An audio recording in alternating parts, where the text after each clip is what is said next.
Hello again, everyone, and welcome back to another Burlingame. It's a small-town podcast sponsored by the Burlingame Historical Society. This is Mark Lucchese, also known as Mark at the Mic, and my guests today are Sophia Bella, Jeannine Chiang, and Zachary Newman, three young journalists from the Burlingame B, Burlingame High Schools print and online newspaper. The Burlingame B is a student-run newspaper with the goal of providing the Burlingame community with relevant and timely information on the happenings of the town. And now my conversation with Sophia, Jeannine, and Zachary. Sophia, Jeannine, Zach, welcome to the show. Thank you for having us. Thank you. And thanks for giving up some of your afternoon, guys, and we'll get out of here. We'll get out of here by 3 o'clock today, Zach, I promise you, okay? All right, so just so our listeners can have a little bit of background about each one of you, I've got some questions I'm going to ask each one of you, and we'll just roll right through them, okay? And Sophia, I'll start with you. What year are you at BHS? I'm in my senior year. Great, good. And how long have you been on the staff of the paper? This is my 4th year on the Burlingame B. Oh, so you came on as a freshman? I did, yes. Great, because that's one of my questions later. Do you take freshmen? That's terrific.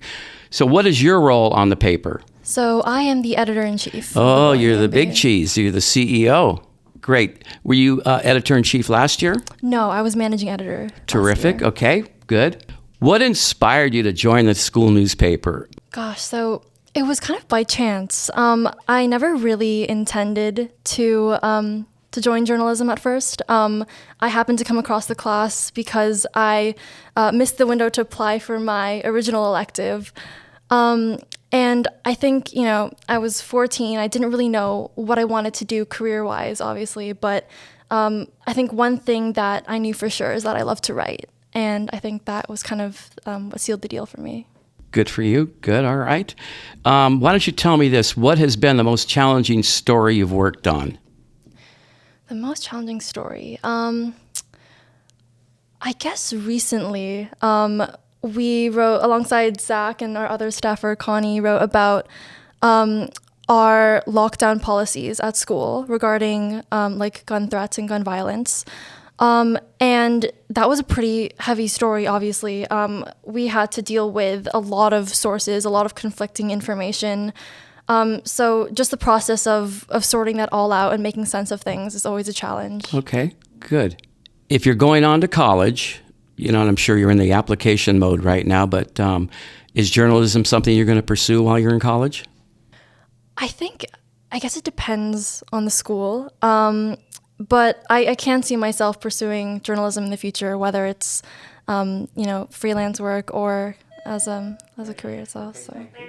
Zach, how are you? I'm good. How are you? Okay, terrific. And I've got a few pretty much the same questions for you. What year are you at BHS? I'm also a senior. Terrific.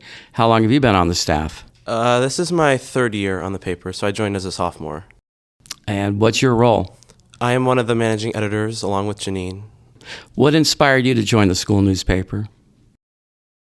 I've always been into writing pretty much my whole life, and I think when I saw the opportunity freshman year, I was just really excited, and I just wanted to write about things that mattered to people. I'd always written stories kind of about myself or fiction writing, and I always wanted to write stories that would matter to other people and that other people would read and that would have an impact on the school community. Good. And I think I read something that you do a little bit of sports writing as well? Yeah, so I'd say that's where I've done most of my work on the paper. What's been your most challenging story that you ever worked on?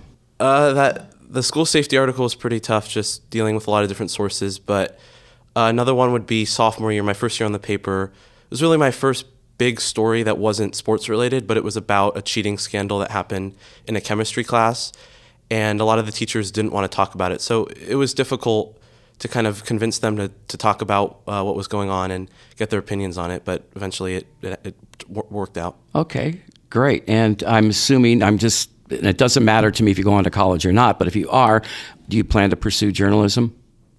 Yeah, I think so. I don't know exactly what that looks like, but I think no matter the school I go to, I think I'm going to try and work for the school paper at least. Yeah. And balance that. I don't know major-wise how that'll work, but I think at least freshman year, it's a good way to meet people and get immersed in the community. So. Yeah, I mean, you three have such great experience. It would be, too bad to just give it up like that. All right, thank you, Zach.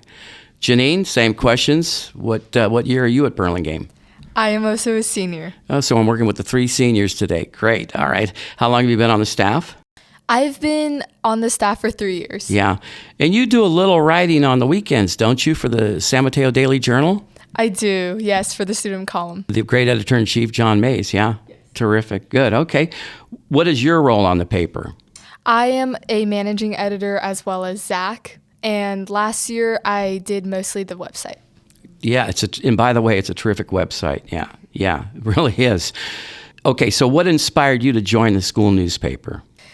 It was also kind of like chance, just like Sophia. So I had my freshman year of English with Miss Murphy, which is our journalism advisor.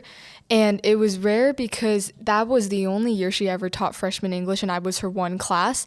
And I happened to be in it, and she kind of recruited me to join her journalism class. She told me about how Sophia was a rock star freshman, and she said she needed one more of a rock star freshman, so she kind of just asked me to join, and there I was. Good for you. Great. Okay. Your most challenging story that you worked on? I wrote quite a lot of challenging stories involving mostly anonymous sources, which I find to be the hardest. And so one that really sticks out was my sophomore year. This was my first year, by the way. I wrote a story about shoplifting culture and the kind of tendency that was happening in the PE locker rooms where kids were getting their stuff stolen and kind of the intricacies of that. So it was a lot of sourcing and then a lot of complicated kind of like... And people gave you information, but anonymously? Is that... Yes, yeah? That's correct. Well, that's pretty cool. All right. And if you're going on to college, are you going to pursue journalism? Yeah, I definitely see a career in that. And then just like Zach and Sophia said, even if we don't major in journalism, I definitely think that we're all going to write for the student newspaper. That's great. We love doing what we do, so I definitely see that for them. I think like Zach said, it's a great opportunity to meet people when you're off at the university or college, so good. All right, Sophia, you're the editor-in-chief, and you get to explain this to me because I'm not sure what this is. Editor-in-chief and a managing editor, what's the difference? I have the final say in things. I think journalism involves a lot of decisions, and ultimately everything filters down to me. Jeannine and Zach kind of act as this line of defense. We do a lot of levels of editing articles, and everything comes to me after it's gone through the copy editors, after it's gone through peer editors, and then Zach and Jeannine, the managing editors, and then finally me. So they're the 2 managing editors. That's it as far as managing editor. Yeah. So I kind of have the final look at everything before it goes up, and I think just symbolically, like the editor-in-chief kind of represents the paper. So a big part of being editor-in-chief is accountability. And whenever something happens to the paper, whether it's like we maybe have accidentally misrepresented a fact or something, for example, I would be the person that that person addresses, and I would be the person to take responsibility for that. So it's also you would put the disclaimer in or whatever. Yes. Make the correction. Yeah. Okay. Thank you.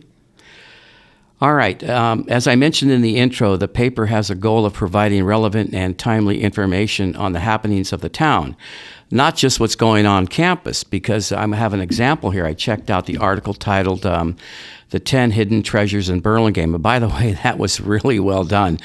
I found it very interesting. But among the things I read about, there was this hiking path behind the Cole Mansion. I pretty much grew up here in Burlingame and have been to the Cole Mansion many times, Mercy High School, etc. I never knew that there was a hiking path behind the Cole Mansion, so I found that very interesting. And the other little tidbit in there was, in the same article, there was a piece about the new outdoor engraved plaques that we just had installed with these quotes from notable authors and stuff like that. And I'm just wondering, how did a reporter discover something like that? Who can take that for me? Yeah, so that article was done by Abby, a reporter, and our social media manager, and she proposed this idea to us. She kind of knew ahead of time that she wanted to write about these hidden gems in Burlingame, and she was really eager to take on this story. That's kind of how our system works with story ideas in general is we have the reporters themselves pitch an idea that they're passionate about reporting on. So in Abby's case, I think she was just aware of all of these, little hidden gems, tidbits in Burlingame. And I think, we didn't even know about those pieces. We didn't assign the story to her, but she was really, she felt pretty passionately about. Yeah, it came out really well. Yeah. Good for her. And good for you guys, yeah. So when I was looking at the Burlingame Bee online, to me it looked like I read the New York Times every morning online, and it resembles the Times so much. There's this banner or ribbon across the top. I'm not exactly sure what the jargon is, but it has the icons: home, print, issue, news, features, opinion, entertainment, sports, and more. And you even have a little button for top podcasts called the Blitz? I thought that was pretty cool. It takes a lot of work to make stuff like that happen. Jeannine, how many student reporters do you have on staff? Ooh, I think we have about 25 students in total. Yeah. 24 in total, including us. And so the class is kind of split in half between first-year reporters. Everybody starts as a staff reporter, just as we all did. Yeah. And then if you apply for a position your second year, then you're able to kind of take on a leadership role. Yeah, terrific. It's just a great looking. I highly recommend everybody taking a look at that, our listeners. How many photographers are on staff? Zach, you have any idea? So we all practice photography. Really? Just take out your little iPhones or... Yeah, I think the beauty of our class is that everyone gets a chance to do everything. So if someone's writing an article, it's their responsibility usually to take the photo. We have a head photographer, but usually we want all our reporters to get practice taking photos. So basically you have 24 photographers, 22, yeah. 23. That's terrific. Okay, Zach, this one's for you because I know that you did a little bit of sports writing. When I was in high school, and I went to an all-boys high school, San Mateo, Sarah High School, there was only about 5 sports, right? And there was no women's sports. And today at Sarah, there's still no women's sports, but you guys are different. Burlingame has a lot of sports, men's and women's. I'm not really even sure how many there are anymore, but how do you get sports reporters to cover all of the sports? Because I know everybody wants to have something in the paper. It's always really cool to see different reporters try and step up and fight for what sport they want to cover. At the beginning of each season, we ask reporters what sport they want to cover, and usually they decide for themselves, and then if we have some empty spots, then we'll assign. But it's usually on the reporters to decide what they want to do, which I think is really cool. And I think we do a really good job with our sports coverage. There are a lot of sports, especially in the fall and spring seasons. And there are a lot of games, so I think it's really important that we're always covering a sport at some time and always getting timely articles up or social media coverage up at some point. Sophia, can a reporter wear many hats? In other words, they'll do something at the school, but then they'll do sports, and maybe they'll do something downtown Burlingame. Can they do different stories, or do they just have to stay with the sports? Or Absolutely, yeah. So we do have beat reporters that specialize in certain articles, but typically we follow a system where every cycle we have a reporter do at least 2 articles. So that can include their beat and then whatever else they want to report about. So usually it's always a mixed bag, and every reporter in our newsroom has had experience covering many different facets of journalism. So great. How many freshmen show up for journalism class like this? Do you have to go out and recruit them, or do they just come with the idea, hey, I'm going to get involved with the school paper? It's increased a lot in recent years. I think we have maybe around 5 freshmen this year. Because they're the future, right? Yeah. So when I joined journalism in my freshman year, the class actually wasn't open to freshmen. It was a sophomore through senior class. But after my year, I sent out the application anyway, regardless of being a freshman, and our advisor accepted it. Yeah. And I think afterwards, that kind of opened the floodgates. So we opened it up to freshmen and started accepting a lot more of them. Great. Okay. Jeannine, do you feel like your stories are making a difference in your school community? Yeah, absolutely. I think that all of our reporters have their own kind of niche, and a lot of the times, even when a story that we're writing is a recap or something more feature angled, there are kind of like actions taken after we write in articles. So for example, if we're writing about an investigative story, like a news kind of story, a lot of the times people will hear us, people will read it, and we will get reactions from the community. And I definitely think that we're sharing a lot of narratives that otherwise wouldn't be told. Okay, thank you. Great. Zach, this one's going to be kind of hard to measure, but do you think you're getting more online readers versus the print edition? I think with just how our society as a whole has shifted towards online more than print, I think we're getting more traction online more than ever, I think. And I think we post more often online, so we usually get more people reading our online paper, but we definitely see people around the community, not just at Burlingame High School, reading our paper. And I think that's always just really exciting to see when people of all ages, all backgrounds are reading our paper and learning something about our community that maybe they would not have known if they hadn't read our paper. So how often does the online edition come out? I mean, Jeannine can also attest to this, given that she was the web editor last year, but usually we send out Really? articles, but it sort of just depends on how much we have going on and what point we are in our print cycle. So will the structure stay the same, but you'll change the articles within it daily? Is that how that works? Or Jeannine, you want to take that? Yeah, I can kind of answer that. So essentially, we try to publish daily or every other day for online article at least once. Zach is really good about getting sports articles up within 2 days of an event. But typically when we're in our print cycle, which is called the PDF week, the week where we are about to publish the print cycle, our online flow kind of slows down a little bit as we shift our attention to print. Right. And we're talking print. We're talking real newspaper, right? Paper. So when you do that, how many newspapers will you publish? I mean, 200, 500, 1,000? Oh, do you mean how many cycles? Yeah, we how have? many copies will be sitting out in the cafeteria for people to grab? Can you guys give me a number on that? I think we print 2,000 papers or something like that. But we after we print, we usually will have our reporters deliver it to all of the classrooms in the school, and then we go out on the Ave and we distribute the papers as well. So okay, so Mrs. Murphy, your faculty supervisor, I'm sure she has editorial power. In other words, if you guys write something, she can say, we should not put that up. Is that true or what?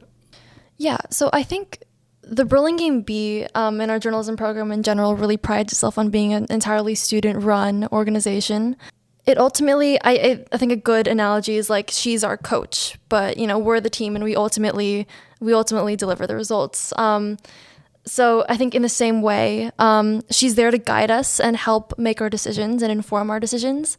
The final say, I think, is usually kind of boils down to us most of the time. That's terrific. So you're saying she's never censored anything, is that? No, that's just, it's not. Great. Okay. Jeannine, does the paper sell advertising? We do, yes. And how do you do that? I mean, is somebody making phone calls or somebody going to stores on the avenue saying, would you like to buy an ad?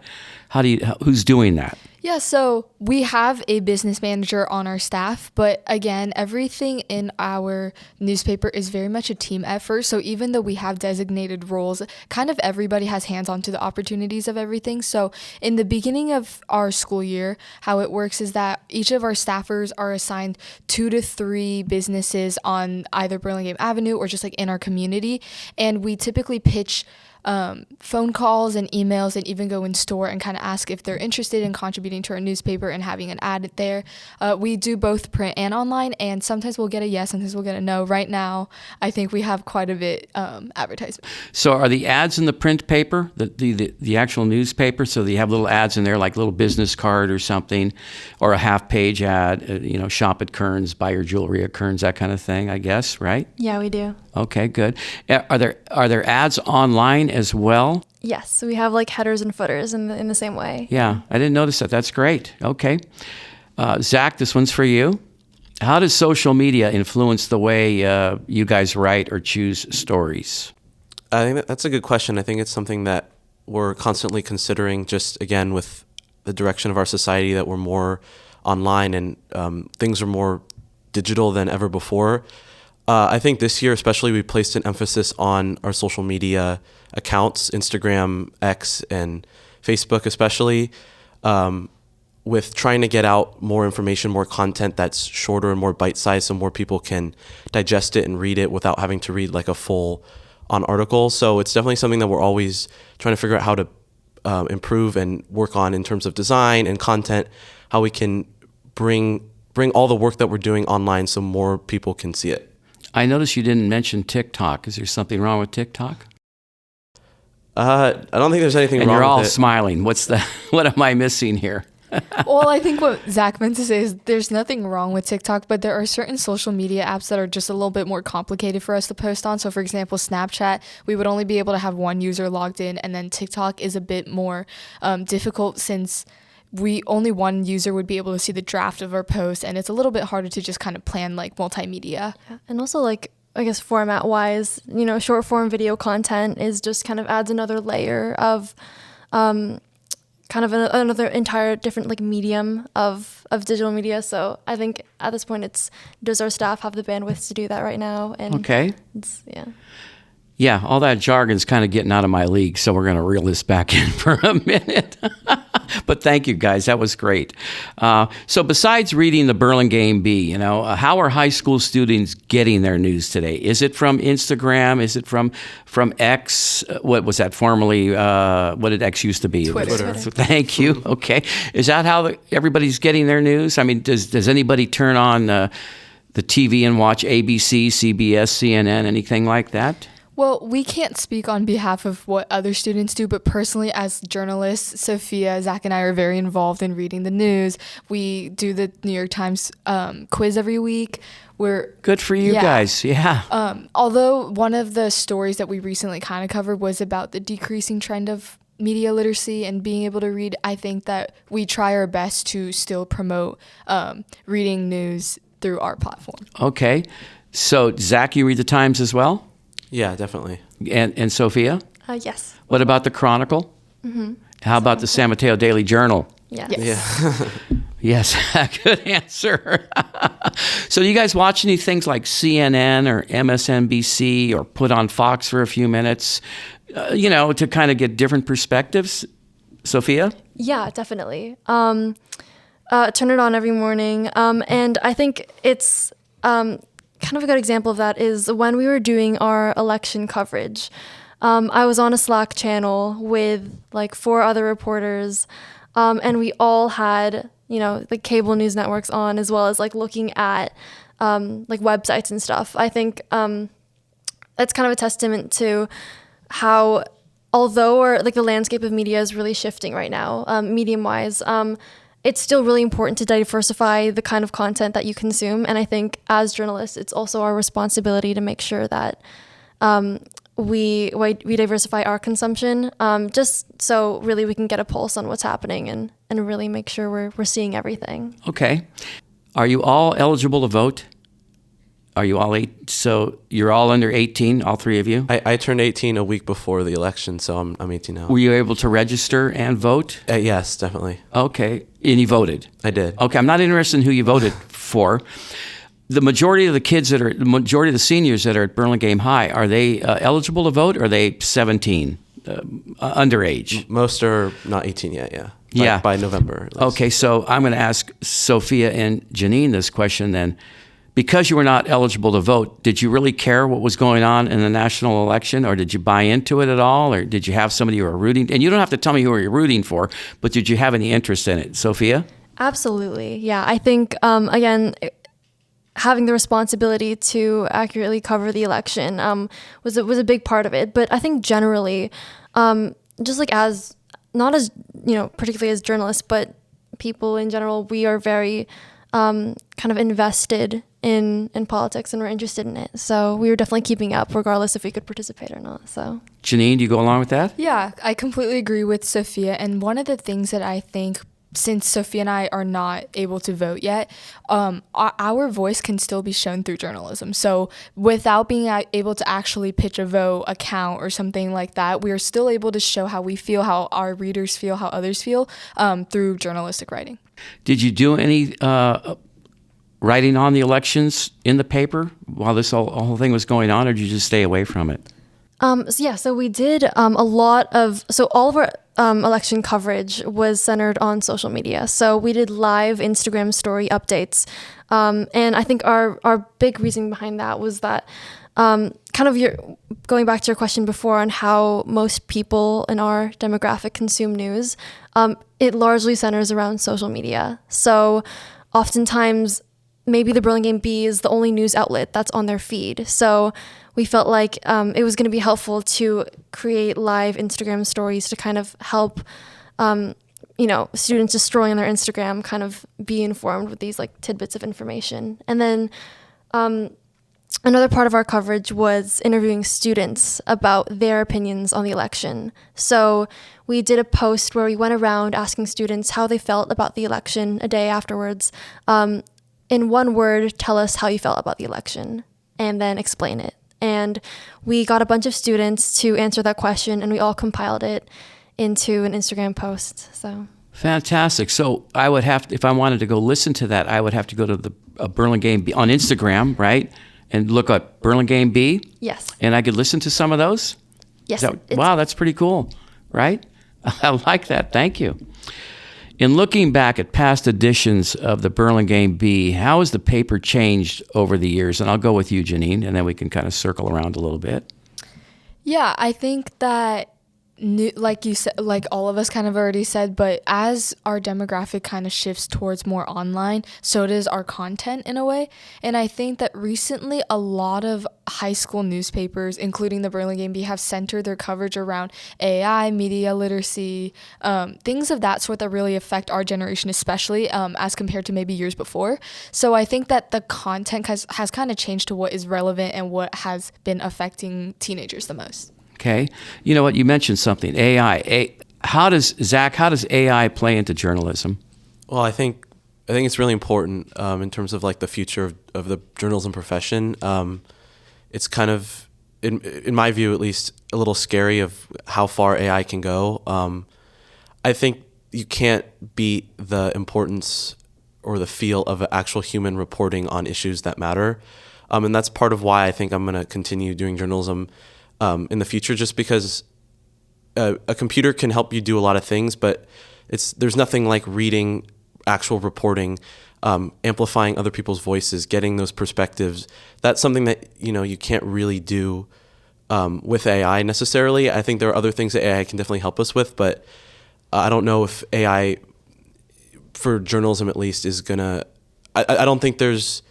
I think we can still kind of be journalists without the presence of AI, but it's gonna take hard work, and I think it's worth it. Yeah, thank you. Sophia, do you use AI in journalism? Do you have any use for it? No. So our current policy stands that we do not allow AI in the newsroom. And that is something that we currently kind of enforce across the board. I think just because there are so many unknowns with AI, and I think a lot of people are still grappling with the ethics of whether AI has a place in the newsroom. But I think in the future, that's definitely going to be up for discussion. Okay, so here's a question. What if I sent Zach out to interview Coach John Philippopoulos, right, after the Little Big game?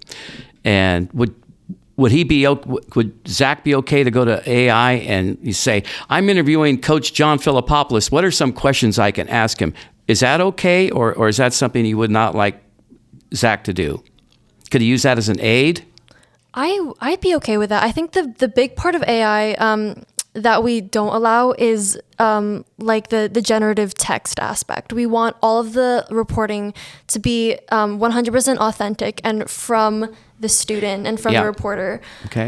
But I don't think I see a problem with helping, like kind of using it as an aid for questions on the spot. But honestly, I really don't think that any of our reporters have a need for that. I think we really train people early on to be able to ask questions and know how to interview people. And I think the class naturally attracts a lot of really curious kids, and our emphasis is on asking the good questions. So I think that skill, because we emphasize that so much, we don't even need a crutch for that. So Zach and Jeannine, are you guys okay on that? You same page? Same page. Yeah. All right, good. All right, so we're getting close to wrapping this up. So let's just tell our listeners how they can find out more about the Burlingame B High School newspaper. Where are they going to go to find it? I know I heard Instagram. Zach, why don't you tell us where we can find it? Yeah, so we have an Instagram account, Twitter, which is now X, and Facebook, but we also have our website. I forget the exact link information, but BurlingameB.org. There you go. There we go, There you go. Sophia. There you go. So you mentioned Instagram. How would I find it on Instagram? Just type in Burlingame B, hashtag Burlingame B, that kind of thing? Yeah, or that's our username. Is that correct, you guys? Okay. I'm going to get you out of here on time. Sophia, Jeannine, Zachary, thanks so much for being on the show today. Thank you for having us. Thank you. I'd like to thank Sophia Bella, Jeannine Chiang, and Zachary Newman for being my guests today on Burlingame. It's a small-town podcast sponsored by the Burlingame Historical Society. Special thanks to John Mays, Editor-in-Chief of the San Mateo Daily Journal, for arranging this episode. Thanks to Mike Nagler for ideas and creativity, the great Ray Tyler for video, original music by Bray. You can hear more of Bray at braymusic.com. This podcast was recorded on Thursday, November 14th, 2024, at the Burlingame Public Library. And finally, if you like what we have been doing, please give us a like, offer a comment, and don't forget to subscribe. So until next time, everyone, see you around Burlingame. It's a small town.